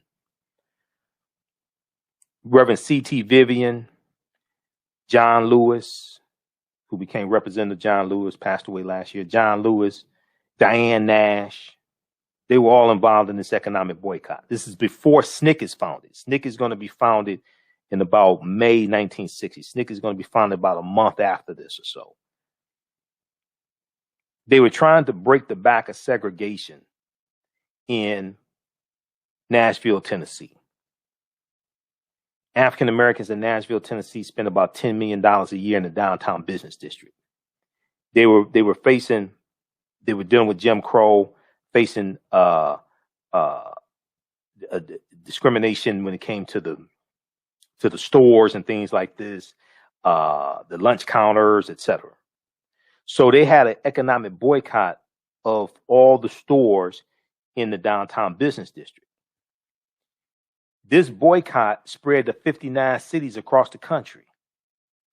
African Americans up north were boycotting a lot of the chain stores in Nashville, Tennessee, that were in Nashville, Tennessee, that were discriminating against African Americans, like the Woolworths and the Kresge's, things like this. So African Americans up north who could get full service at these chain stores, they were boycotting them to be in solidarity with their brothers and sisters down in Nashville, Tennessee. Your strength is not local. Your strength is when you take this fight nationally and target corporations. So this economic boycott spread to 59 cities across the country. And they were able to break the back of segregation in Nashville, Tennessee because of this boycott. If you watch the third installment of Eyes on the Prize, the original Eyes on the Prize series, 1960 to 1961, is called Ain't Scared of Your Jails. Ain't Scared of Your Jails, because I have it on, I have the box set on DVD. That third installment, they deal with the economic boycott in Nashville, Tennessee. You go and watch that. That's deep. You have Representative Adam Clayton Powell saying he's calling on all Americans to boycott these corporations that are discriminating against African Americans in Nashville, Tennessee. Not just African Americans. He's calling on to boycott. He's calling on all Americans. Representative Adam Clayton Powell Jr. So this is why we have to go research and study these successful economic boycotts. The 1963 Birmingham, Alabama economic boycott that Reverend Fred Shuttlesworth is involved in it. And it's going to be Reverend Fred, because they're trying to break the back of segregation in Birmingham, Alabama. And Reverend Fred Shuttlesworth calls Dr. King to come into Birmingham to help them in their fight against segregation in Birmingham. People think that Dr. King was the one that created that Birmingham movement. Okay, no, that was already in existence. Reverend Fred Shuttlesworth in Birmingham, Alabama, calls Dr. King because Dr. King was looking for a win. He was looking for a win because they had a setback in Albany, Georgia, with the Albany, Georgia movement in 1960 and 1961, and they were not able to defeat segregation in Albany, Georgia. And he's looking for a win to show that nonviolent direct action can still work. So Reverend Fred Shuttlesworth tells him, if you come to Birmingham, Alabama, I can guarantee you a win. And they were able to do this. That's 1963, Birmingham, Alabama. So we have to study this history. A people's history and culture teaches them how to deal with the problems of the past in the present and the future to meet the needs of the community. A people's history and culture teaches them how to deal with the problems of the past in the present and the future to meet the needs of the community. This is why we have to understand our history. Okay. So read the rest of this article here from Atlanta Journal-Constitution, because we're short on time and I have to get out of here. Okay, so the Reverend Ira Joe Johnson, a historian and lecturer at Stanford University, said he's planning. Okay, look at some other people, man. We can't have all these one-off. This person over here having their boycott. This person over here having their boycott. That's not going to work. Conservatives warn they too could marshal an effective economic counterstrike against the firms that speak out. Dumbass Rand Paul said, if they want to boycott us, why don't we boycott them? This is the only thing that will teach them a lesson. If Coca-Cola wants to only operate in Democrat states and have only Democrats drink them, God love them. What a jackass.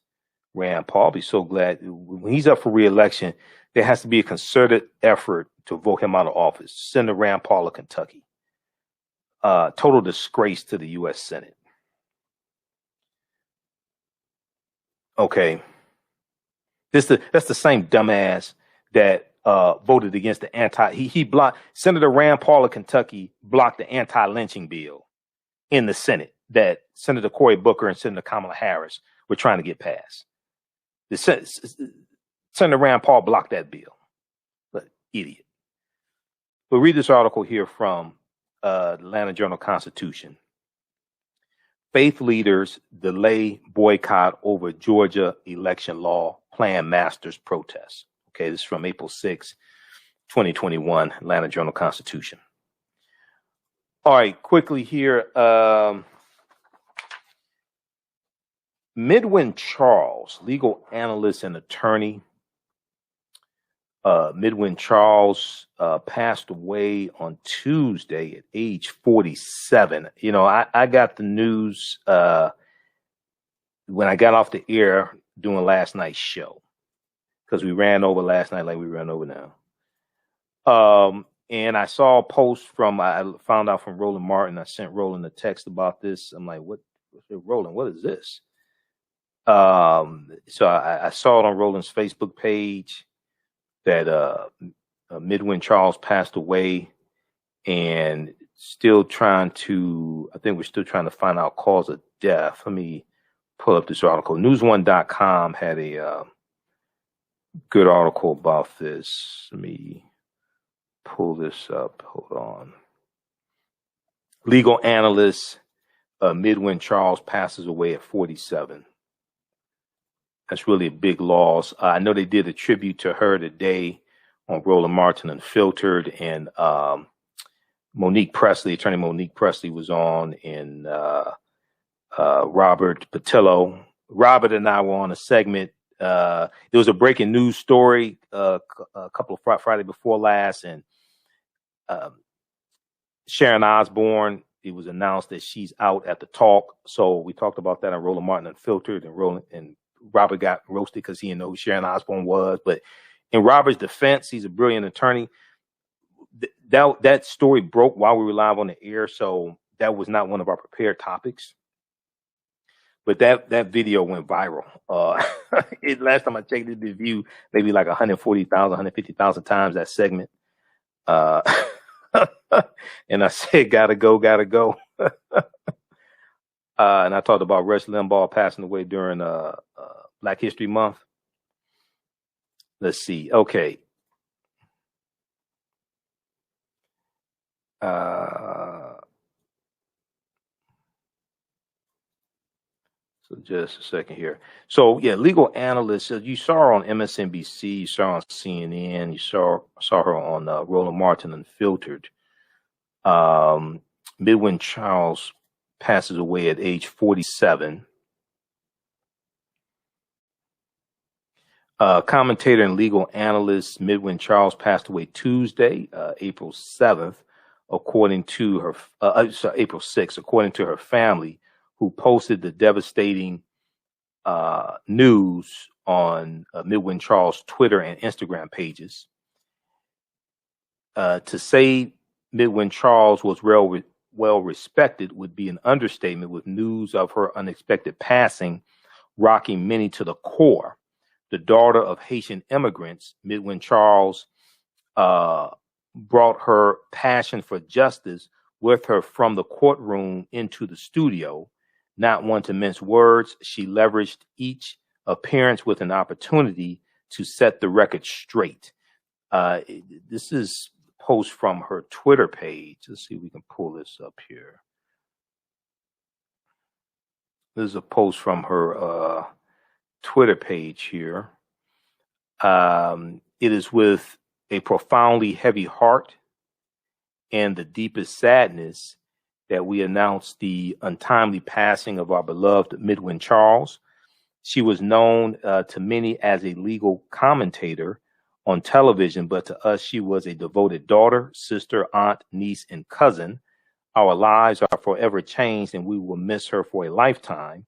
The family thanks you in advance for your love and prayers. Please allow the family time to grieve. The family of Midwin Charles. As I get updates on this, I need to reach out to Roland and see if there are any. He sent me something, but it wasn't confirmed, so I don't want to talk about it. Once I get something that's confirmed, I'll let you all know. Midwin Charles brought neat context to the conversation in 2018 when Donald Trump called Haiti and other black-led countries a S-hole. Okay. That's where Donald Trump needs to go. He needs to go into an S-hole. Take Matt Gaetz with you. Take Sugar Daddy Matt Gaetz with you. Midwin Charles gave host Stephanie Rule and fellow panelists a much-needed history lesson, beginning with Haitian independence, 1804, through American occupation's destabilization. Okay, America destabilizing Haiti. Now, a civil trial and criminal defense attorney, Midwin Charles was the founder of Midwin Charles and Associates, LLC, bringing a mixture of legal understanding and cultural context. Midwin Charles provided regular commentary on law, culture, and politics to several networks, including TV One, MSNBC, CNN, and Bloomberg TV. In an appearance last month on MSNBC's Cross Connection with Tiffany Cross, and Roland was just on Tiffany Cross's show on Saturday. Did a really good segment. Okay, we posted that on our Facebook fan page, the African History Network. In an appearance last month on MSNBC's Cross Connection with Tiffany Cross, Midwin Charles provided insight on the Department of Justice investigation into police killings and the jury selection for the Derek Chauvin trial, breaking down the process, including using preemptive strikes. Okay, the shock of Midwin Charles' untimely passing shocked social media, with fans and colleagues expressing their condolences. PBS's White House correspondent Yamiche Sendor described Midwin Charles as a brilliant mind and beautiful person who worked so hard. This is a picture of them together here. This tweet from Yamiche Sendor. She said, "My Haitian sis was a brilliant mind and a beautiful person who worked so hard. Her voice and presence will be deeply missed." There's a tweet from Roland. He said, "I'm shocked and stunned to learn the death today of legal analyst Midwin Charles. Midwin was a brilliant sister, a top-notch legal mind, and a sweet woman. We are all saddened by this news. She was just 47 years old." Okay, so condolences from Yvette Nicole Brown. Okay, Brooklyn born and bred, Midwin received her bachelor's degree from Syracuse University. She later attended American University, Washington College of Law. She had a prestigious early legal career, clerking for the U.S. Court of Appeals for the Sixth Circuit and serving as a research fellow at Harvard Law School under Professor Charles J. Ogletree Jr.'s stewardship. Professor Charles Ogletree. Okay. She was active in community affairs, serving as a board member for the Haitian Roundtable and the Women in Entertainment Empowerment Network. She was also a member of the Dean's Diversity Council for American University's College of Law. Committed to giving back, Midwin Charles launched the Infinite Possibilities of the Law Degree Symposium 2011. She pushed the boundaries of possibility and wanted to share that knowledge with future legal minds. Midwin Charles, after a 2013 symposium, said, "You basically can think outside the box and succeed and do very well. You basically can think outside the box and succeed and do very well." Okay. There's another picture of Midwin Charles here. And I used to really like to see her legal analysis on various shows. I want to go to, I think there's a clip here that we can play the audio of. Let me see here. Let me try to cue this up. We'll be here for a few more minutes. I think this is with Stephanie Rule. Let me see. Let's go to this clip here. When your parents came from Haiti, I had the chance to go to Haiti a few years ago, and the resiliency that people from Haiti have, they don't need President Trump's approval. What they have to go through every day to survive, the natural and political disasters they face are stunning. Right. How will Haitians take this? Well, I can tell you that the blowback has been incredibly crazy. You know, I think that most Haitians are not surprised. And yes, you are correct. Both my parents are from Haiti. I am first generation American. And when my parents. So this is in response to, and we'll go to this still picture here, because I'm not going to show video because I don't want my video taken down on Facebook and everybody else because they jump on me about that stuff. So let's see here. But I can show you a still picture. This is Midwin Charles. So this is in response to the traitor-in-chief calling Haiti and African nations as whole countries. This is in response to that, okay?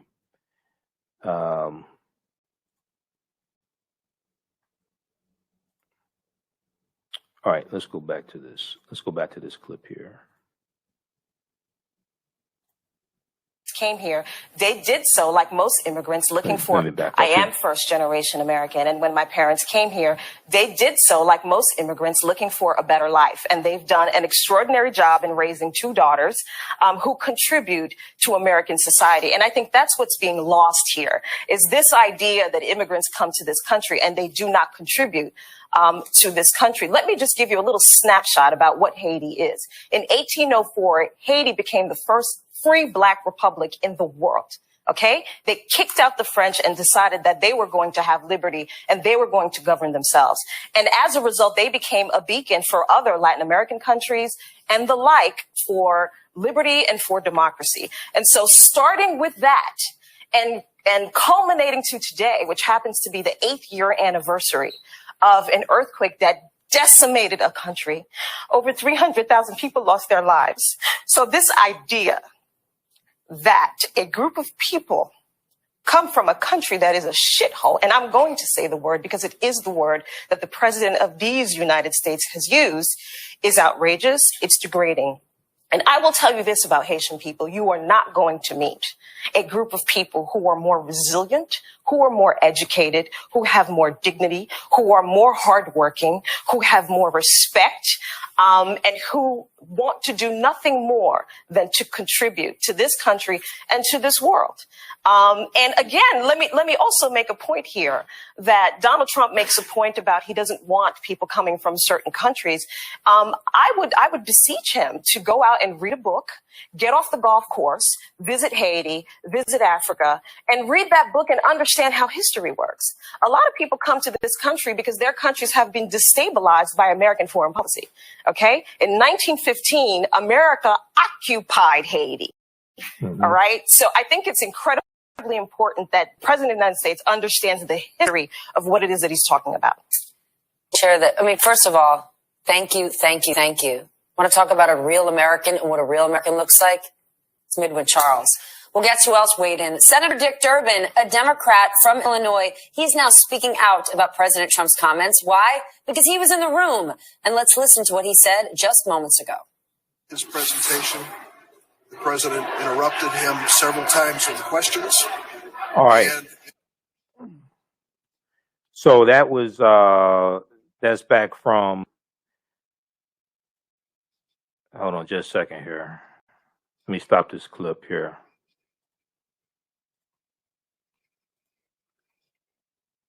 Okay, so that's back from, that's from MSNBC and that is that's from Stephanie Rule's show on MSNBC. That was Midwin Charles before Senator Dick Durbin, responding to the Trader-in-Chief's S-Hole Country comments. That's back from January of 2018. Looks like January 12th, 2018. Okay. So she was born July 17th, 1973, passed away April 6th, 2021. As we get more information, we'll let you know. All right. Let me see. Now, there was, okay, now today is also the birthday of one Billie Holiday. And how's everybody doing? Everybody share this broadcasting on social media platforms as well. Invite your friends to tune in. You can still register for the online course that I teach, Ancient Kemet, the Moors, and the Maafa, Understanding the Transatlantic Slave Trade, what they didn't teach you in school. Ancient Kemet, one of the original names for Egypt. Ancient Kemet, the Moors, and the Maafa, Understanding the Transatlantic Slave Trade, what they didn't teach you in school. Okay, this is a, this time around, it's actually going to be 10 weeks. 10 weeks, close to about 20 hours online course that I teach. We deal with thousands of years of history and what led up to the transatlantic slave trade taking place. We do the classes on Tuesdays, 8 p.m. to 10 p.m. Eastern Standard Time, 8 p.m. to 10 p.m. Eastern Standard Time.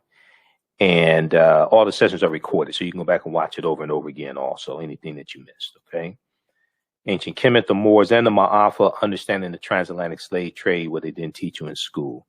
I'm going to post a link here to the article from news1.com that I just shared with you about the passing of Midwin Charles. All right. And, okay, so we got that here. And also, the day is, now we know July 6th was also the birthday of Billie D. Williams. I remember Billie D. Williams on the Jeffersons and Florence going crazy over Billie D. Williams, right? Billie D. Williams, right? So I remember that. But April 7th, I'm sorry, April 6th, not July, April 6th. I'm looking at July here, when Billie Holiday passed away, July 17th, when Billie Holiday passed away. But April 6th was the birth date of one Billie D. Williams. Okay. Yeah, I remember those commercials. Colt 45, it works every time.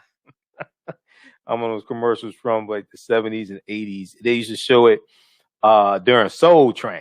Colt 45, it works every time, right? And I remember seeing the commercial. I remember seeing the ads. I think they have those ads in Ebony magazine for Colt 45. All right, so let's see here. Let me pull this up. Where do we have this here? Okay, so Billie Holiday was born Eleanor Fagan. And go check out it's about a 2-hour show that I did dealing with the United States versus Billie Holiday, the movie, directed by Lee Daniels. It's on Hulu. But remembering Billie Holiday, Eleanor Fagan was her birth name. She was born April 7th, 1915. Okay.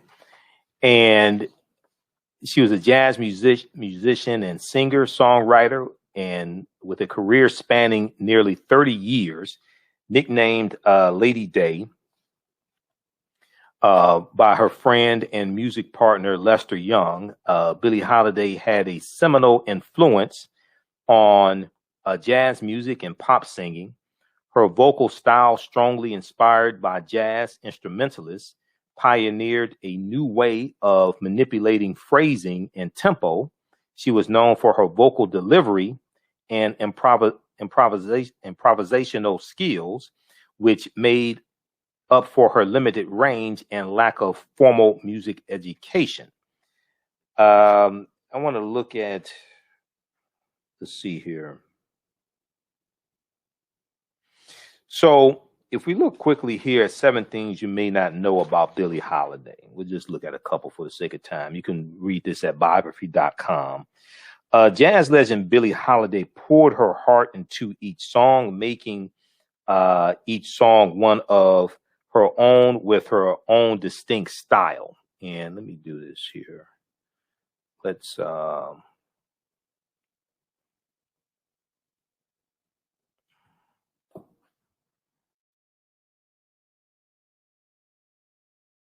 pull this up another way here. Let's close that out. And let's pull this picture up another way. Just a second here. Okay, so Billie Holiday once said, if I'm going to sing like someone else, then I don't need to sing at all. If I'm going to sing like someone else, then I don't need to sing at all. She saw her voice as a musical instrument, as she explained in "Hear Me Talking to You" by Nat Shapiro and Nat Hentoff. She said, "I feel." Let me see, can I bring this up? She said, "I feel like I am playing a horn. I try to improvise. What comes out is what I feel."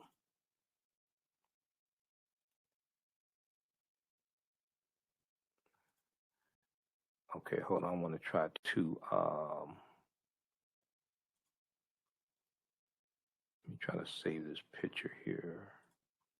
Just a second. Just give me a minute here. I'm trying to.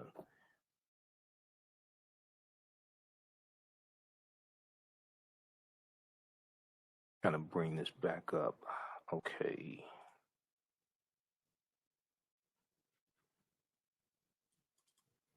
All right, let's continue here. So she said, "I feel like I am playing a horn. I try to improvise. What comes out is what I feel." Now, not only did she mesmerize with her voice, but Billie Holiday also lived a fascinating life filled with tremendous ups and downs. She managed to survive a difficult childhood. She managed to survive a difficult childhood, often left in the care of cold-hearted relatives, and even spent time in a Catholic reform school before joining her mother in New York City. Okay, let's bring this picture up here. Okay. Before joining her mother in New York City. Now, before she found fame as a singer, Billie Holiday did what it took to survive, including working as a prostitute for a while. She became one of jazz music's greatest stars, performing with the likes of Count Basie and Artie Shaw. Billie Holiday even appeared in a film with Duke Ellington. Her great talent, however, was later diminished by bad relationships and alcohol and drug abuse. Many of you all have seen the movie United States versus Billie Holiday. Okay. And it deals with how she was targeted by the U.S. government because she refused to stop singing the song "Strange Fruit," which is about the lynchings of African American men specifically, and the atrocities that were being inflicted upon us by the U.S. government. And she was targeted by Harry J. Anslinger. All right. Now, she gave herself the name Billie Holiday after a silent movie star. Billie Holiday was born Eleanor Fagan, April 7th, 1915. Though some sources say the name, some sources say the name on her birth certificate was Eleanor Harris, Elinore. Her parents, Sadie Fagan and Clarence Holiday, were both teenagers when she was born, and her musician father took off when she was still a baby. That strained relationship did not stop her from borrowing his last name when she became a performer. During her childhood, she also used her stepfather's last name, Gough, Gough, after her mother married longshoreman Phil Gough, or Gough, Gough, Okay. Now, the name Billie, Billie, came from silent movie star Billy Dove, whom Billie Holiday adored. In her autobiography, Lady Sings the Blues, she wrote, quote, "I don't think I missed a single picture Billy Dove ever made. I was crazy for her," end quote. Oddly enough, Billy Dove was actually the stage name of Lillian Bohny, Bohny. Okay.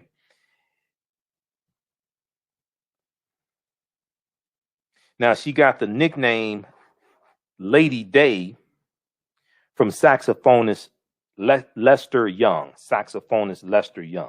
Billie Holiday returned the favor, choosing to rename Lester Young Prez, P-R-E-S, Prez, or Prez, P-R-E-Z, depending on the source of the information. The nickname was short for President of the Saxophone, according to Donald Clark's work, Billie Holiday, Wishing on the Moon. Now, the pair became friends in the mid-1930s and later toured together with Count Basie. They also recorded together on a number of different projects, including her 1957 television special, The Sound of Jazz. 1957 television special. Most Americans didn't even have a TV in 1957. 1957 television special, The Sound of Jazz. Biographer Farrah Jasmine Griffin described Young as Holiday's creative soulmate, quote unquote, creative soulmate. So, and then Strange Fruit was one of Billie Holiday's biggest and most controversial hits. Now, the song lyrics came from a poem written by Abel Meeropol, Meeropol. And Abel Meeropol was a teacher and social activist. He was inspired to write it after seeing a photograph of a lynching. The image of this lynching so deeply disturbed Abel Meeropol that he penned the poem in protest of racial violence. Abel Meeropol, A-B-E-L, Abel Meeropol later set the poem to music, and the resulting song found its way to Billie Holiday. She started performing it at Cafe Society, which was an integrated nightclub in New York. Columbia Records, her record label at the time, did not want her to record the song at first because of its controversial subject matter. Billie Holiday ended up releasing the song on the Commodore record label in 1939, and it went on to sell 1 million copies. So we want to say happy birthday to Lady Day. She was born April 7th, 1915, died tragically July 17th, 1959, with the help of a white supremacist bigot named Harry J. Anslinger. You can read more about Billie Holiday. Biography.com has this article. We talked about, if you watched the 2-hour presentation I did dealing with United States versus Billie Holiday. I deal with this in there and a lot more information about Harry J. Anslinger also. So we have that here on our Facebook fan page, The African History Network. Click on videos and you can watch it there. And then also on our YouTube channel, Michael Imhotep. We just re-aired that in the past couple of days. Let me flip over to this here. This is from biography.com. 7 things you may not know about Billie Holiday. Let's pull this up here.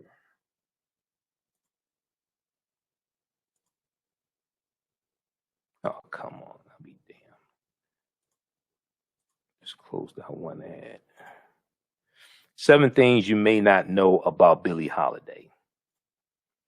This is from February 26, 2021, from biography.com. From how she got the nickname Lady Day to the origins of strange fruit. Here are some facts about the famed jazz singer. This is by Wendy Mead, or Med, M-E-A-D, Wendy Med, for biography.com. Biography has some good articles. That's a sister company to history.com. History.com is the official website of the History Channel. So, once again, happy birthday to one Eleanor Fagan, known better by her professional name of Billie Holiday. All right, look, hey, if you like this type of information, you can support the African History Network, $ the AHN Show through Cash App, $ the AHN Show through Cash App. Also through PayPal, paypal.me / the AHN Show. And when you do it through Cash App, be sure to type in the AHN Show, SHOW. It'll come up, it'll say Michael, and it'll show my picture there. And if you do it through YouTube, we appreciate that, but YouTube keeps 1/3 of the donations. If you do it through YouTube, if you do it through Cash App or PayPal, we get most of it. But we appreciate it. If you have to do it through YouTube, we still appreciate it, though.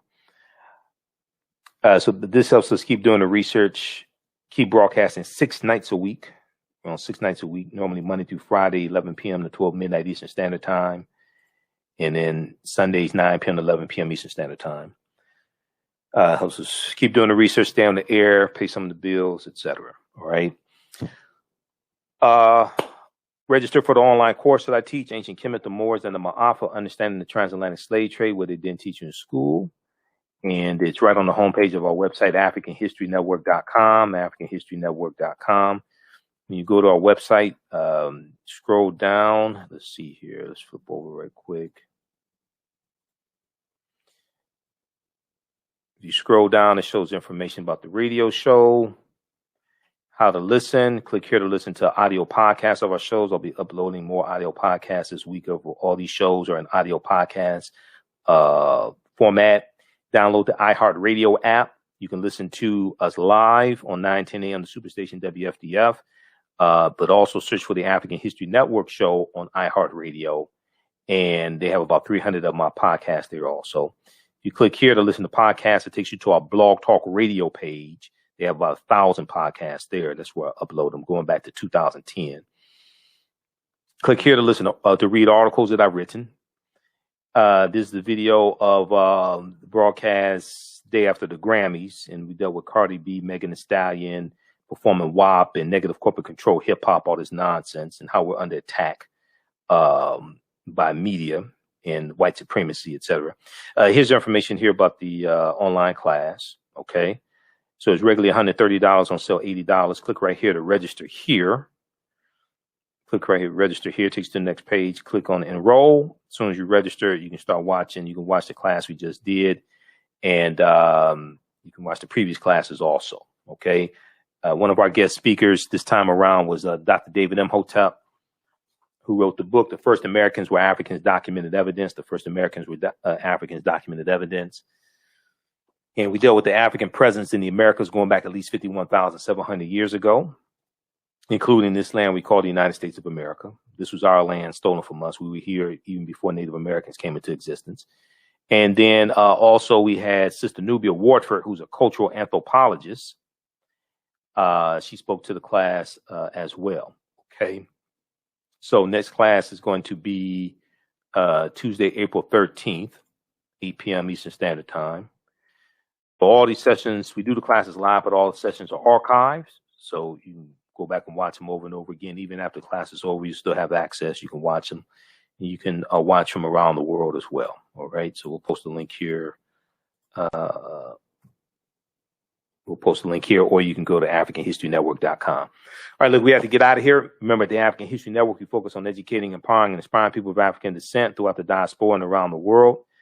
Because right now, it's corrects wrong behavior. It's not over till we win. Wakanda forever.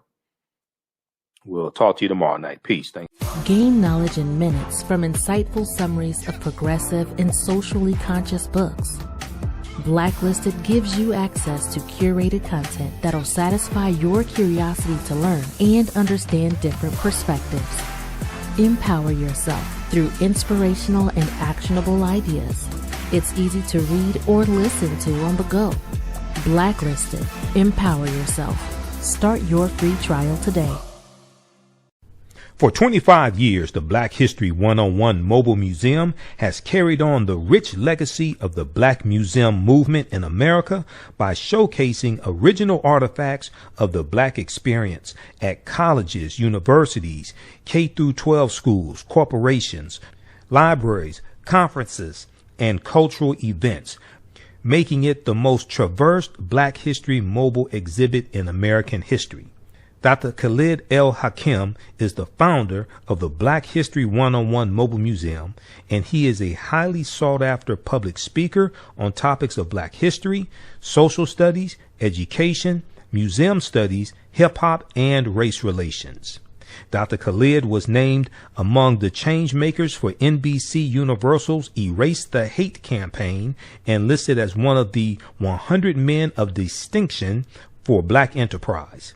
He recently founded the Michigan Hip Hop Archive on the campus of Western Michigan University. The Black History 101 Mobile Museum is currently scheduling in-person and virtual exhibits nationwide. For more information, please contact Dr. Khalid El-Hakim directly at 313-645-4197, 313-645-4197, or visit their website at blackhistorymobilemuseum.com. That's blackhistorymobilemuseum.com. You can also email him at bhistory101@yahoo.com, bhistory101@yahoo.com. Hi, I'm Joel Wilson, President and CEO of JCW Computer Consulting, LLC, a technology implementation firm with over 20 years of satisfying customers. We offer a full spectrum of industry top-tier branded services. We are an authorized partner or reseller for Lenovo, Zoom, T-Mobile, Microsoft 365 and Surface tablets, Google Workspace, Acer, Asus, Samsung, PCmatic security software, and many more. Our online store features laptops,